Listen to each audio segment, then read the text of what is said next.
about perpetual versus periodic. You know about LIFO, FIFO, and average, right? Yeah. Either perpetual be moving average and periodic is weighted average. You know about that stuff?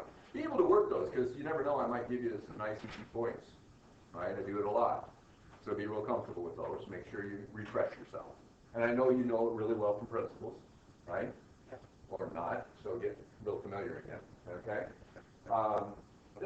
I did loan you a book from principles, didn't I? No. Do you have one? No.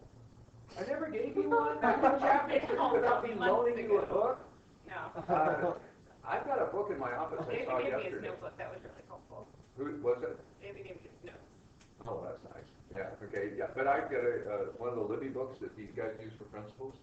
You can have it if you want. Okay, great. Okay, yeah, so it's over in my little cubicle over in Miles, right? Is that where the coffee machine is in Miles?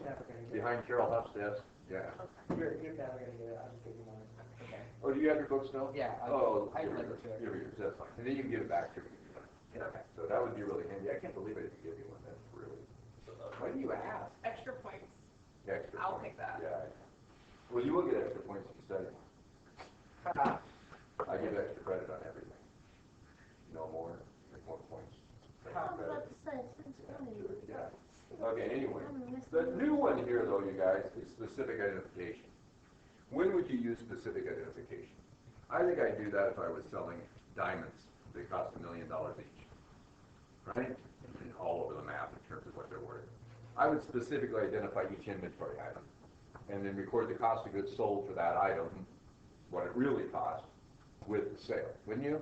If I'm doing 747s, I bet I do the same thing, right?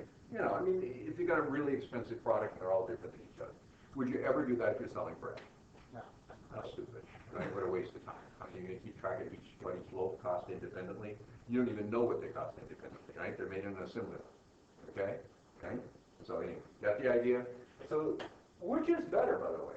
FIFO, LIFO, moving average, or average, I guess? Well, it depends on what it is. Depends on how important it is, how significant it is as part of it, right? What do you think gives a better reflection on the balance sheet? FIFO or LIFO? Probably FIFO. Which gives a better representation of the income statement, more recent costs? Probably LIFO. Yeah, that's the standard answer. What's that? We went over that yesterday. Did you? Good. Okay, good. Yeah, that's true. It is true. When would you use that average? Save money, save time, right? You know, if you're not computerized. If you're computerized, I don't know that you need to use average. You need to use either FIFO or LIFO. You know, it's pretty easy to do. Okay? With computers. Otherwise, it's a little bit of a pain. All right. Anyway, so you need to know what specific identification is. That's something to do. But it's not a very big deal. Not at all a big deal. And in this chapter, they talk about the theory of why you use different methods. What's the real reason for using LIFO? Less taxes. Pay less taxes. That's the real reason. But learn those other ones too, right? And use them. If I asked you an essay, I'd want more than that, right? And on a CPA exam, they want more than that. You don't just say, oh, it's ridiculous. Keith said that it doesn't reflect economic reality, and IFRS says that it doesn't reflect economic reality. Don't write that down on your CPA exam, please, right? Okay, you should say the income statement's better with it, and oh, by the way, it saves you a lot of taxes, right? It doesn't say the taxes forever, though, right? It defers them until later. That's why it creates deferred income tax, right? Okay. Let's see. LIFO reserve, though, on the same topic. This is new. On page 432 and 433. You know, I told you guys that you have to use LIFO for financial statement purposes if you want to use it on your tax return. True? And that's because Congress decided that's the way it is, right? It's law. You have to do that. But we kind of get around it. We use LIFO, all right, but then we tell people what FIFO would have been. And the way we do it is with this LIFO reserve. So let's take a look at this. This kind of hangs students up a little bit. It's real simple, but if you don't realize that each year you close cost of goods sold, which of course I know you know, but if you forget about that, this can screw you up, okay? Take a look at the top of page 433. What they've done is they kept their inventory at FIFO because they want to know what their inventory, closer to what their inventory really costs, right? That's why. Okay, they want the balance sheet number. So they keep their inventory at FIFO, and then they record an allowance to reduce the inventory to LIFO. That's what's going on the top of page 433. So what they've got is they have an inventory, right, that is worth more at FIFO than it is at LIFO. That would make sense, right? Okay. So they keep it at FIFO, and then they reduce the inventory by crediting this allowance. What kind of an account is the allowance then? Contra. Contra asset, right? So I've got inventory less the allowance to reduce inventory to LIFO. Everybody good? That's all it is. It's just like an allowance for doubtful accounts or like accumulated depreciation. Works the same way. So what I can do then is I can tell my shareholders, anybody that uses my financial statements, well, my inventory is at FIFO. And then I reduce it down to LIFO, right? And I increase, in this case, cost of goods sold, right? That's how you do it, okay? I'm going to increase my cost of goods sold by the change. Everybody hear that? By the change in my allowance. What's the allowance represent? It's the difference between FIFO and LIFO. So the change between those each year is cost of goods sold. What do you do with cost of goods sold every year? Close it out to retainers. What do you do with an allowance account on the balance sheet? Nothing. So here's the trick. It'll probably give you a question like this. I'll tell you what the allowance is at the beginning, or I'll tell you what the allowance is at the end. What do you want to do? Adjust the allowance from where it is to where you want it to be. So we have a situation where we need to reduce the allowance. Of course, you could debit the allowance and credit cost of goods sold, couldn't you? If you reduce them. Does that make sense? So I won't necessarily tell you what the allowance should be. I'll probably tell you what it is at the beginning of the year, and then I'll tell you what FIFO is and LIFO. Can you tell me what the allowance has to be? Either for the beginning or the end of the year, if I tell you both of those. It's just a difference between the two, right? So if I gave you beginning FIFO and beginning LIFO, and ending FIFO and LIFO, you can figure out what the allowance is both times, right? And what was your journal fee? Whatever it takes. Whatever the allowance. Right? So work a problem. Okay? Everybody get the idea of this thing? It's not a big deal, is it? If you think about it in those terms. Okay? It's kind of like replenishing an allowance for doubtful accounts, except it could go either way, right? You could be reducing the allowance to the inventory. Usually what it would be, inventory is built. And there's inflation over time. What's good? The allowance is bigger. There's a difference between FIFO and LIFO. It's bigger. So what did you reduce it? Or the costs go down. You go the other direction, right? So anyway, they show you at the bottom of page 463, all people do is just take the LIFO inventory plus the LIFO reserve, and they got FIFO inventory, so in there, right? They got it. And you adjust cost of goods sold exactly the same way? Yes. Can you adjust retained earnings for all the prior years? It's exactly the same way, sure. So you can find out what net income would have been this year, and what retained earnings would have been at the beginning of the year, right? And what inventory would have been, right? At the beginning of the year. You could compute that. You could take a company to compute LIFO, get rid of it.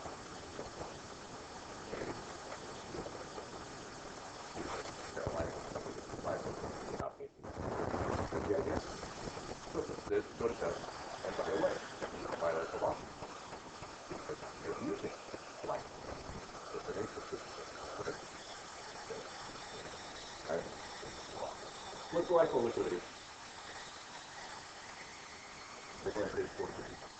What do they do? They are dipping into layers of LIFO. They're going away. You see with some old costs, right? Which if there's been inflation over the years, which typically there's inflation, right? What's the deal? Your cost of goods sold is less. because you're selling off those layers, huh? Which makes your net income more, which makes your tax bill more, right? That deferred tax reverses. Here's the deal. I think that you should advise your clients to use LIFO. Why? It saves tax dollars now and you pay them later. How many you would like to borrow interest-free from the federal government for indefinitely? Everybody, right? So of course we do that, right? Use LIFO. What do you need to tell your clients? Keep the money. I don't mean keep cash, I mean keep wealth, right? You have to have the ability when your inventory items cease to be very sellable and you're getting rid of them, right? And your cost of goods sold is going down, you got the idea? Or if you change your inventory, how you're handling your inventory, and you get your inventory declining on purpose, you might actually have to pay more taxes because you're reducing your inventory. When companies went to just-in-time inventory, and they had big inventory amounts, right? Big inventories, and therefore big inventory dollars, they started dipping into these LIFO layers, and what happens to them? They're saving money with the just-in-time inventory, but you have to pay taxes because your cost of goods sold is so low. Got the idea? So remind people, look, we have to pay the tax someday. It's not put off forever. It's sort of like on modified accelerated cost recovery system for depreciation versus, say, straight line depreciation. What happens? You have a whole bunch of depreciation in early years. It saves you tax dollars, right? What happens in the later years? You have to pay the tax, right? Or replace the asset and keep going, right? With new assets. What if you can't afford to replace the asset or it doesn't make economic sense to replace the asset? Well, you pay more tax, right? So you need to constantly remind your clients what we're doing here. We're saving taxes now. You have to pay the tax later, and what's the benefit? Time value of the money, right? In between, which is huge, of course. It's big number. All right. In fact, in this chapter, they told you how much it was. We talked about that last time, right? And that was clear back in, what, 2006 or something? You know, 2008, whatever it was. Okay, so take a look at that stuff. We did dollar value LIFO, didn't we? Beat that thing to death. Kind of good stuff. Okay. What are the major advantages of LIFO? On page 461. Better matching. What does that mean? Better income statement. Matching revenues and expenses. Right? Okay. More recent costs.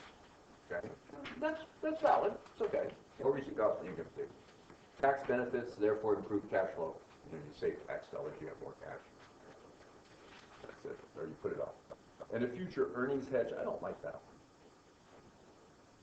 Future price declines will not substantially affect the company's future reported earnings. That sounds almost like smoothing, doesn't it?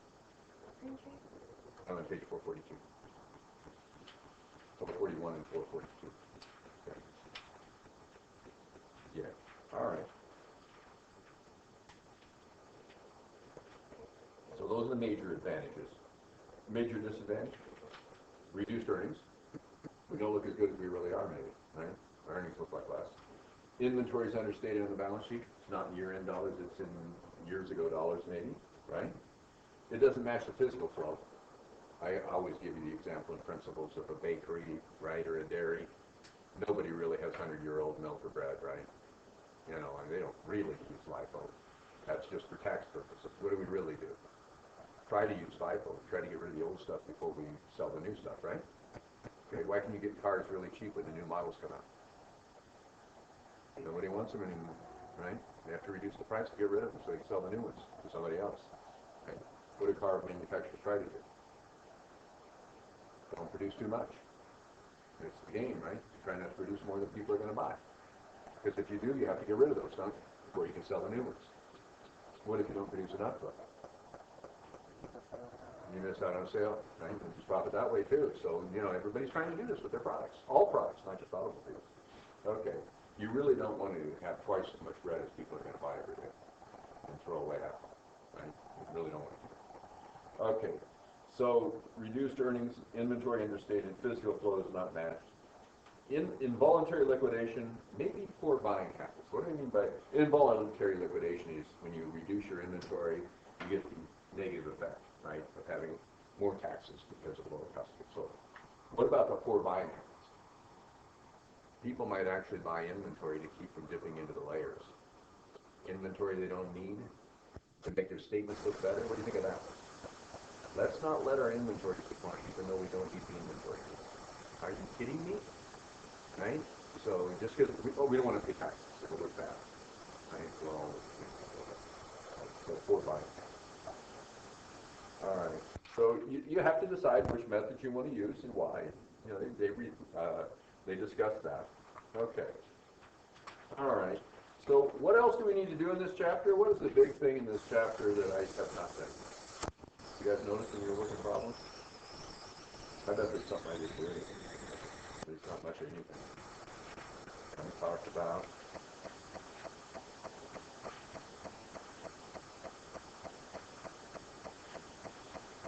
Fix some problems? No? Not yet. Where's this put us? Oh no. Go. Well, I didn't do anything with inventoriable costs on page 452. Didn't do anything with error adjustments. Oh, on page 453. Errors. How about that? How does all this function? Good question. How about inventory errors on exercise 8, exercise 811, exercise 812? You tried these yet? Well, let's do some of this stuff then. Let's use today to do some of these things. So, inventoriable costs. Let's do 8.1, exercise 8.1. Can you do this? Tell me which of these are part of our inventory.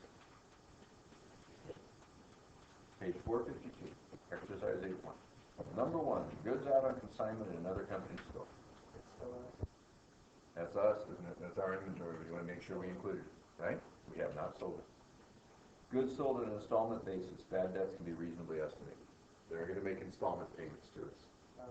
Bad debts can be reasonably estimated.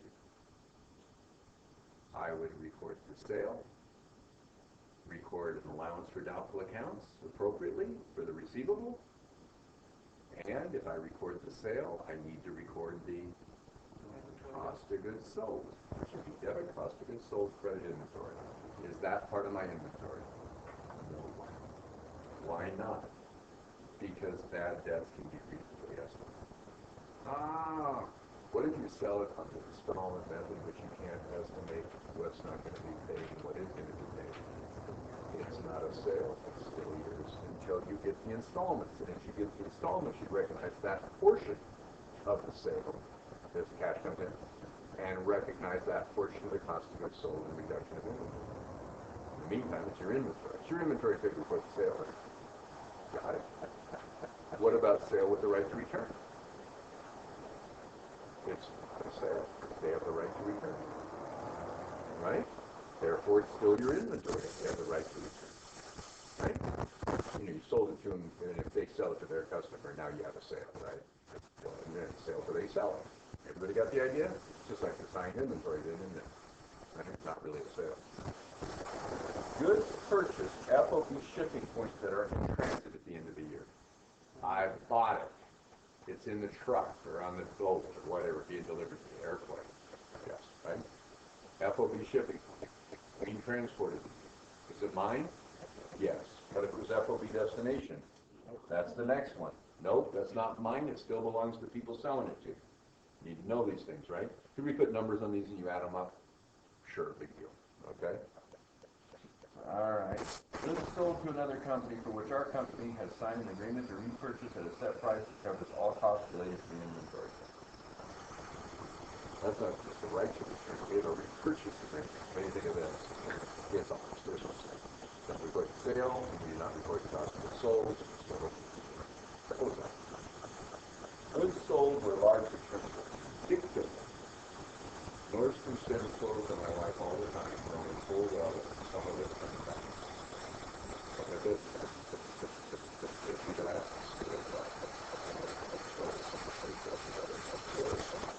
The largest clothing retailers in the world.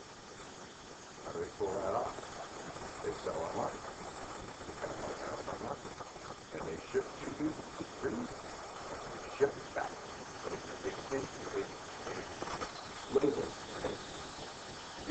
package, same box, put the label on it, give it to the post office, and sit down.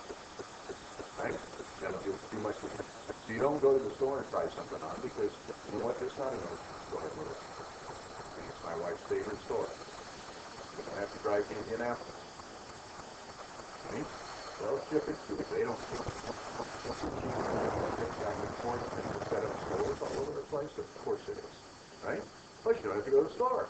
What a deal. Okay? But it needs to go ahead and report the sale. Yes. Why? Because they can estimate how much is going to be returned. They have a huge allowance for sales returns and allowances. Right? Accounts receivable, less allowance for doubtful accounts, less allowance for sales returns and allowances. Got it? And that's a big number for them because they know a lot of stuff. Right? Got the idea? And then they'd estimate how much is going to be returned. And that's inventory of theirs. Right? Got it? Did we ever get this?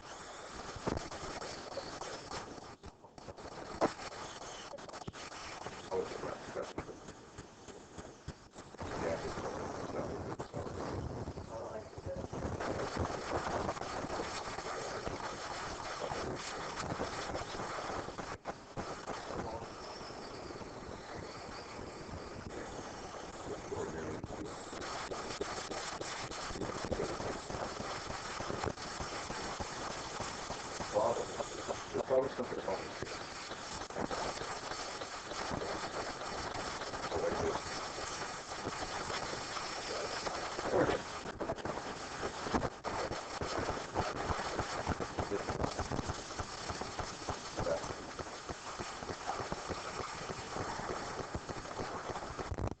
All right, so what's the key thing on number 6?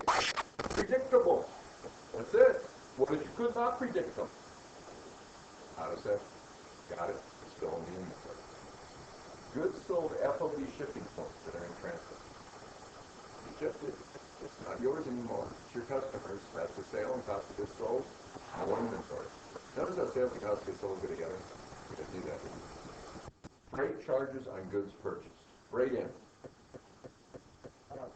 Part of the first price of the inventory, that would be including the inventory. If you're valuing the inventory, you'd add the freight cost to it, right? This is part of the cost of what you're paying. Okay. Interest costs incurred for inventories that are routinely manufactured. Routinely manufactured? Nope, that's interest expense, right? What if I am building a building? Interest during construction. That gets added to the building, which is, by the way, what's the building to me if I'm a building contractor? It's not a building, what is it? It's a, yeah, work in process, and then when I finish it, construction in progress, work in process. When I finish it, what is it for me? Finished goods inventory. Yeah, I'm building inventory, right? So I am adding that interest to my inventory. So if I do a major project, I'm building one of these bridges out here, right? What about all the interest during the construction period? It is part of the inventory until you finish it. Got it? How about if I build a building for my own use? This is going to be in a later chapter, in 212 we do this. If I build a building for my own use, what do you think you do with the interest during the period of construction? Debit building. Or a piece of equipment for my own use. It's expensive, right? Okay? It's not routine like this, right? One-time deal. When I build it, right, I debit building or equipment for the interest. What do I do as soon as I start using the building or the equipment? What does the interest become? Interest expense, yeah. Okay, got it? This is because it's, routinely manufactured, fine, that's interest expense. Costs incurred to advertise goods held for resale. This one's easy, what's that? That's marketing expense, right? That has nothing to do with building the inventory, so that does not get added to inventory.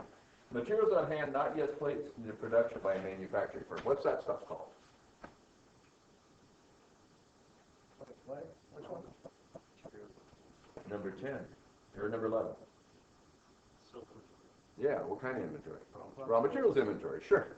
What about materials that have been put into the factory and are still being worked on? Work in process inventory. Yeah, that's no big deal. Of course that's part of the inventory. All right, office supplies. Be careful. Office supplies is not merchandise inventory. I'm not going to sell it to customers. What is it? It's a current asset. It's office supplies inventory, but it's not inventory held to sell, right? Okay, so you separate that.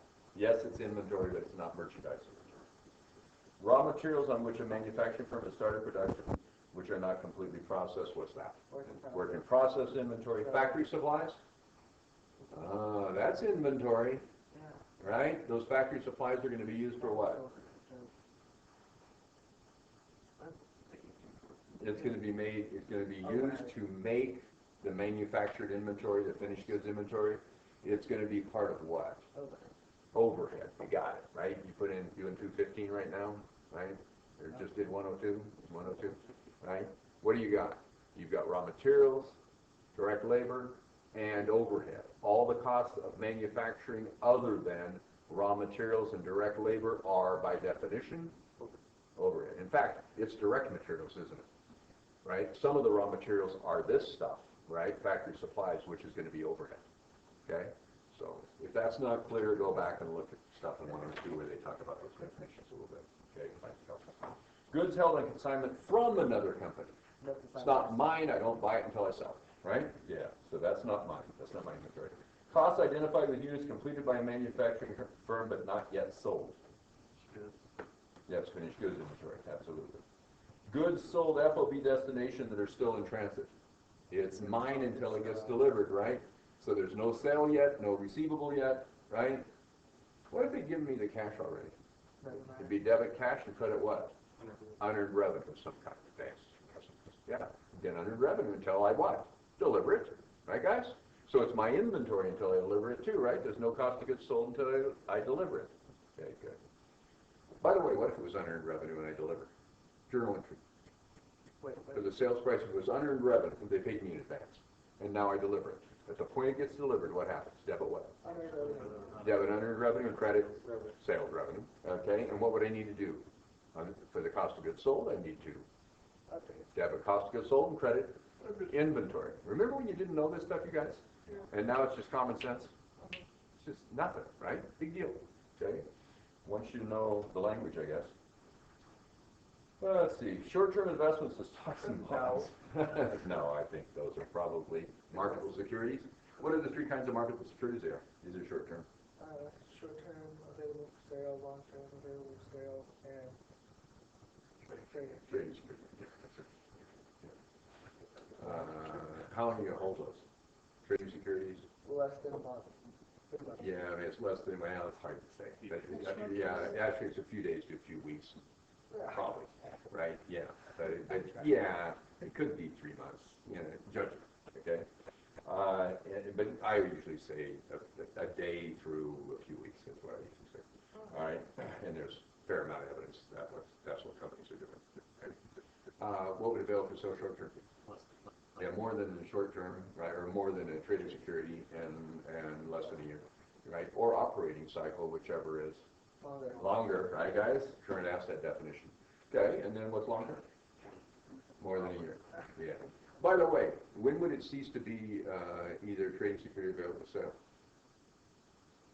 If it's bonds, it always would be one of those unless you were going to hold it to what? Maturity. Maturity, and it's a long-term investment held to maturity with a discount or a premium, right guys? Okay. We'll do that again in the later intermediate class. That's from principles. Okay, all this stuff is kind of doing it for you, right? So, have you seen these things before? Trading security, available for sale, short-term, long-term. Okay, cool. Anyway, what do you call it? Well, when does it cease to be one of those? When is it not a marketable security? When you sell it. Well, that's true. But what kind of investments would not be a marketable security? One's the held to maturity. If it's stocks, what would it be? If you have control, more than 50%, now what are you going to do? It's investment in a subsidiary and you consolidate and eliminate it, right? Okay. What if you're between 20 to 50? Oh, 20 to 50. Yeah. What do we call that? Percent ownership, right? Significant influence. Or what do you call that? Investment in affiliate. Yeah, that's it. Right? These are so easy, right? And so, by the way, on a final, can I put everything all together? Oh, yeah. Will you? Yes. All right, so that's enough on inventorial costs. I'm bored on that, but I'd do them if I were you guys. Let's try error adjustments on 8.5. Exercise 8.5. Okay, let's try that one. Craig Craig Company, exercise 8.5. Hey, shake your remote. Yeah. I haven't written anything. Jeez, this is a boring one. Inventory values and prepare the necessary adjustments to the books. Okay. They use a periodic inventory method of recording inventory, which of course means what? They count periodically. Yeah. So what would they leave the inventory at? Whatever last year's was, right? And then at the end of the year, you adjust from where it is to where it should be. True? Yep. Okay, good. The account reveals 234,890 of inventory on hand. So where would you start with this if you want to determine, what do I want you to do? Determine the proper inventory balance at the end? At 2014. Okay, so what would you want to do? That's at 2014, and we want to know what it is when? At 2014, so we're okay. They counted 234,890? So that's where we start. Inventory. I figured we should write something down. 234,890, don't you think? What do you think, gang? Let's adjust from where it is to where it should be and get the answer, okay? Do this to you all the time. My question, CPA exam. What does number 2 do? Not including the physical count of inventory, it's 13,420 of merchandise purchased on December 15th. The merchandise was shipped to FOB shipping point on the 29th, arrived in January. The invoice didn't get here, it did get here, December, and was recorded. What do you want to do with that? Include it. Now be careful, we're periodic, Oh. not perpetual. If we were perpetual and it had gotten here, what would have happened? We would have recorded it. We would have debited the inventory, right? And credited accounts payable. But this time we're going to debit purchases and credit accounts payable. So what we've got is my cost of goods sold is going to be what on a periodic company? Beginning inventory plus my purchases is my available, less my ending inventory is my cost of goods sold. Would you guys agree with that? So what's wrong? What have I not done? I did include it in the ending inventory, right? You did. I did not. It was not included in the physical count. Oh, it wasn't included in the physical count. Why not? Because it's not here yet. It's not here yet. So this ending inventory is too low.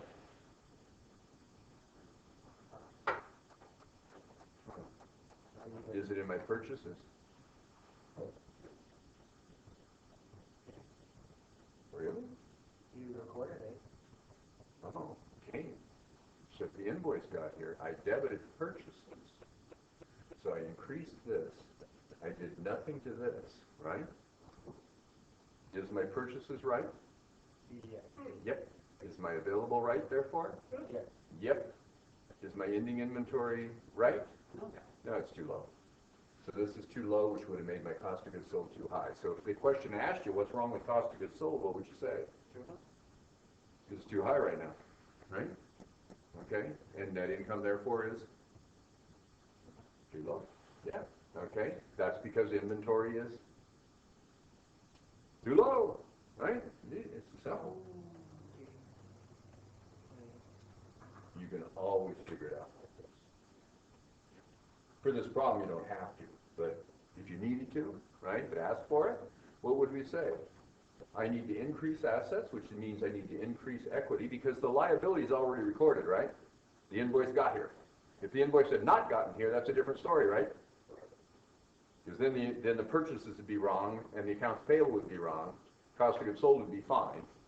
Just available would be too low and the inventory would be too low. It's still wrong, but its assets would be wrong and liabilities would be wrong, right? Okay, so you got to watch what they're doing.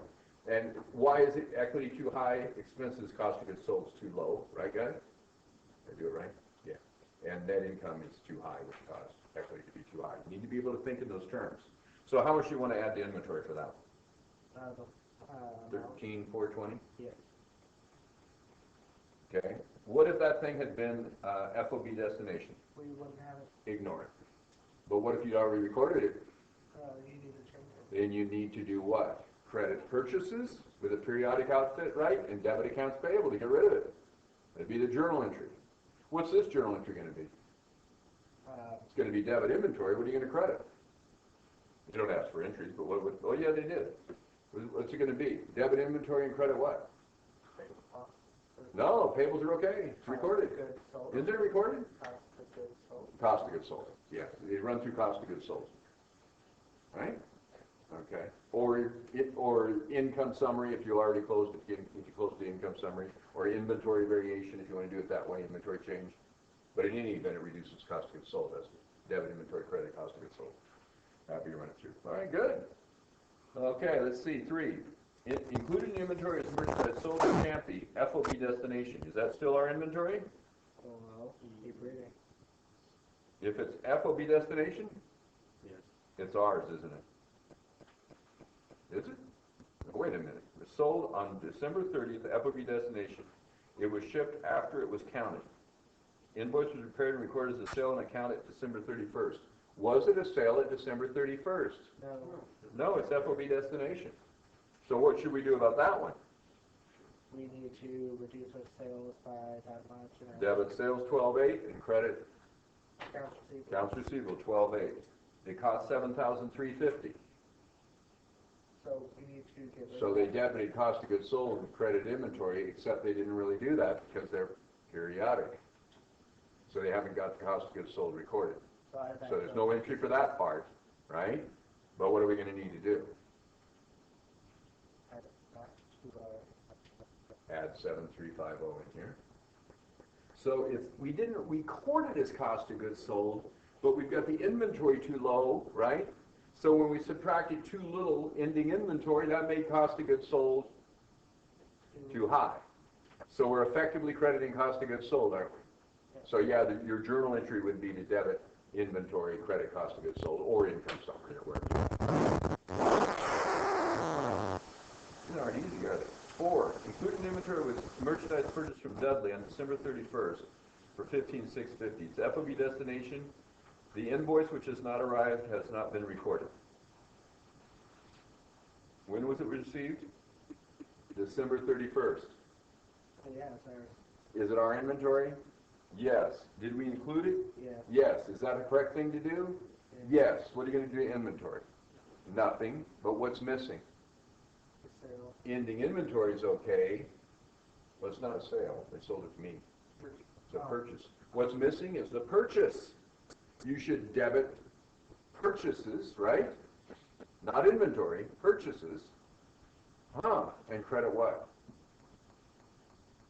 I owe it if they delivered it. Oh, Accounts payable. So what would that do to my accounting equation? Assets do not change. I've included an inventory. I'm fine. Liabilities would go up. What does that make equity do? go there. It goes down. Why would that happen? Because your expenses go up. Which expense? Purchase. Purchases go up, and if purchases go up, where do purchases end up? I increase the purchases, but I do not change ending inventory. What happens? The cost of I have goods. more cost of goods sold, right? So I'd have more expenses, which would give me less net income, which gives me less equity. Okay, you guys need to work some of these, don't you? Think through it, think through it, think through it. Okay, all right, 5, is that what we're on? Yeah. Not included in inventory is $8,450 of merchandise purchased from Glauser. The merchandise was received December 31st after it was counted. The invoice was received and recorded on December 30th. Not included. Should it be included? I received it, you guys, December 30th. It should be included. It should be included no matter how I bought it, right? Shipping point or destination doesn't matter. I've got it. So they did not include it in inventory, should they? Yes. Yes, 8,540. Journal entry. Have they debited purchases and credited accounts payable? Yes. Purchases are okay. I want to debit inventory and credit what? I have more inventory.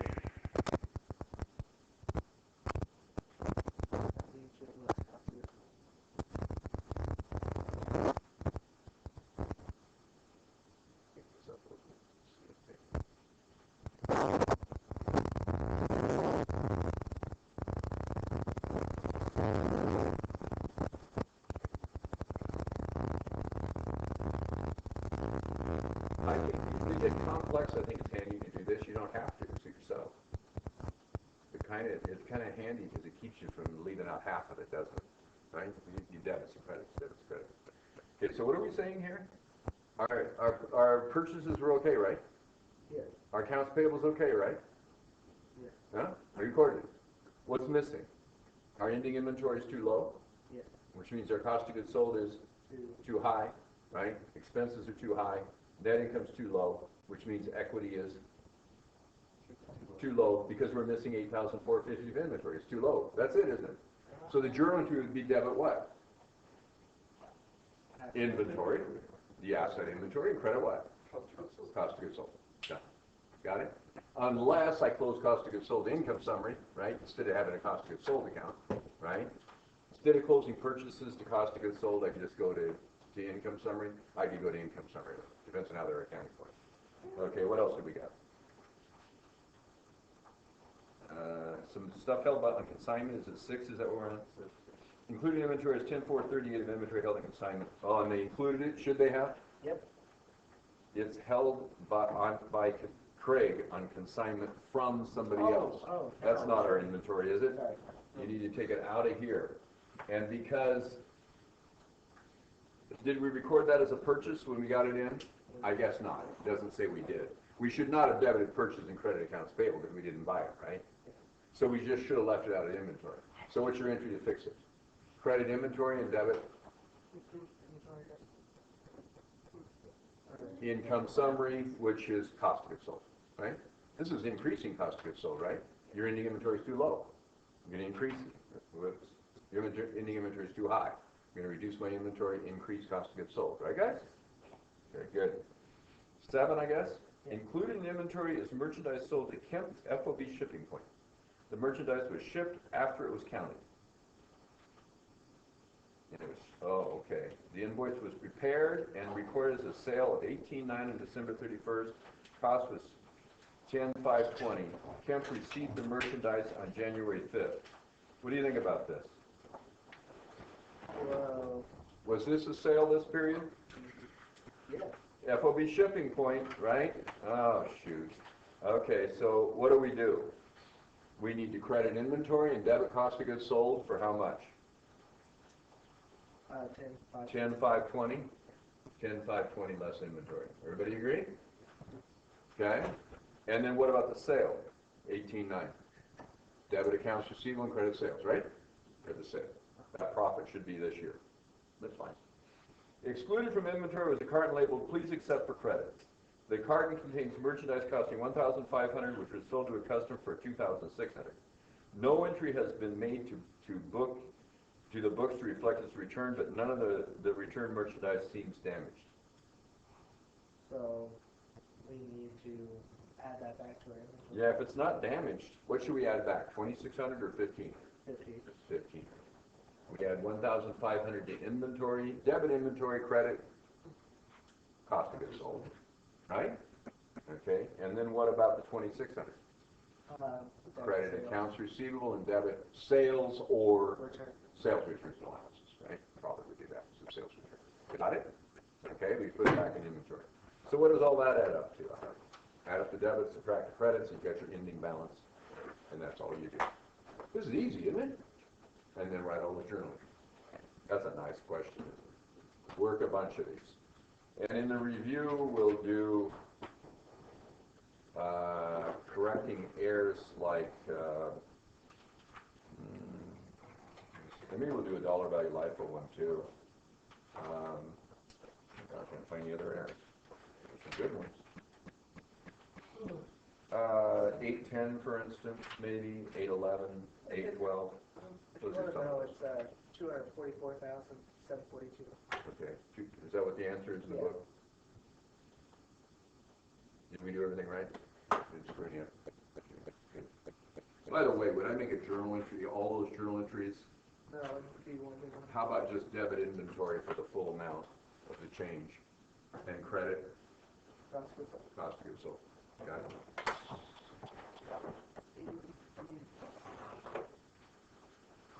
And then debit purchases and accounts payable and do all the receivables, sales. Okay? Easy stuff. All right, guys. Keep working, keep working. How many points have we left? Over half, Over half. like 350, something like that. Yeah, I don't know, something. Oh, yeah. Yeah, so Don't stop now, okay? You're gonna bring her a book, or do you wanna go get one? Do you trust him? Will he bring you one? Yeah, I'll get with it. Okay. You see David? Thank you. Ah, I wouldn't hang out with David. You guys actually see each other outside of class? That's a joke, huh? In fact, we live together, I know. Okay. See you later. You never see me outside of class. I'll see Everybody you hates at me 3. outside of class.